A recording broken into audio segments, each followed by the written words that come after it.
બદલાતા સમયની સાથે માનવી સંવેદના પણ ભૂલી ગયો છે। જી હા, કંઈક આવી જ એક ઘટના સામે આવી છે વલસાડ જિલ્લામાં કે જ્યાં મૃત પશુની સાથે સાથે જીવતા ઢોરને પણ ખૂબ જ નિર્દયતાથી ઢસેડવામાં આવ્યો।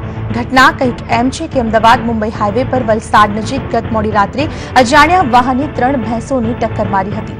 આ ઘટનામાં 2 ભેંસના મોત થયા હતા જ્યારે અન્ય 1 ઇજાગ્રસ્ત થઈ હતી। આ ઘટના ટ્રાફિકને અવરોધરૂપ થતા આઈઆરબીએ આ 3 ભેંસ મૃત છે કે જીવિત તે જાણવાની પણ તસ્દી લીધી નહોતી અને 3 ભેંસોની આઈઆરબીની જીપની પાછળ દોરડાથી બાંધી દૂર સુધી ઢસડી હતી। સમગ્ર ઘટના હાઈવે પરની હોટલના સીસીટીવીમાં કેદ થઈ હતી।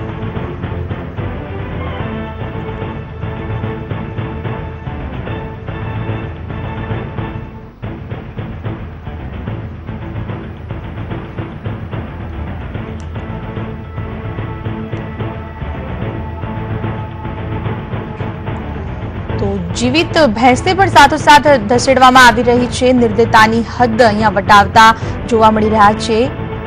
दृश्यो आपणने टोलू घावता आईआरबीए पशु तबीबने न बोलाव्या अने मृत भैंसोने ढसेडता नजरे पड्या छे।